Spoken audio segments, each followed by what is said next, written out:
ববিস কিচেনে সবাইকে স্বাগত জানাই। তা আজকে তোমাদের সাথে আমি শেয়ার করব দই স্যান্ডউইচ। তা কেমনভাবে আমি করছি সেটা তোমাদেরকে আমি দেখাচ্ছি। তা প্রথমে 200 গ্রাম দই নিয়ে নিয়েছি। এটা স্টার্টার দিয়ে ভালো করে ফেটিয়ে নেব। এবার একটা বড় বাটিতে ট্রান্সফার করে নিলাম। এবার এর মধ্যে দুটো পেঁয়াজ কেটে রেখেছিলাম, সেই পেঁয়াজ কুচিটা দেব।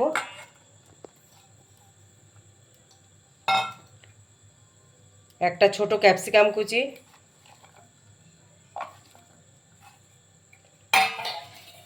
আর একটা গোটা গাজর কুড়িয়ে নিয়েছিলাম এটা।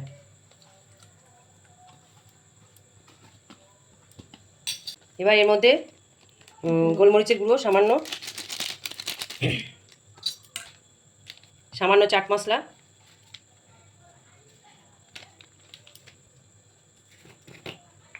সামান্য অরিগানো,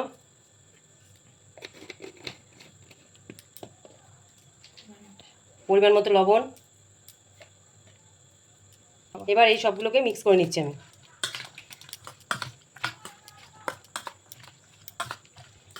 এই স্যান্ডউইচগুলো খুব হেলদি, স্বাস্থ্যের পক্ষে খুব ভালো। দই স্যান্ডউইচটা তার মধ্যে এর মধ্যে সবজিও পড়ছে অনেক রকমের। বাচ্চাদের টিফিনের পক্ষেও এটা খুব ভালো।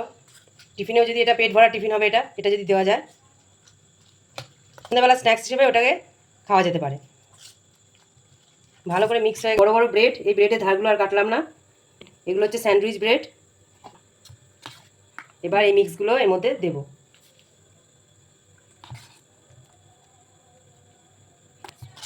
এবার এর ওপরে আরেকটা ব্রেড দিয়ে দেবো। ব্রেডের দুপাশে বাটারগুলো লাগিয়ে নেব।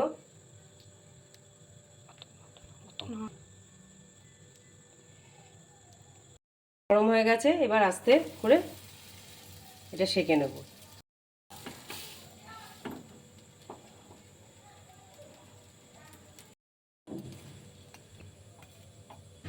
ঠিক এরকম ভাজা ভাজা হবে,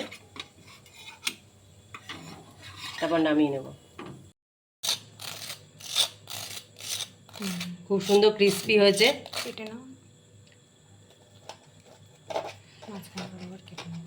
এবার মাছ বরাবর কেটে নিলাম। তৈরি হয়ে গেল আমাদের দই স্যান্ডউইচ।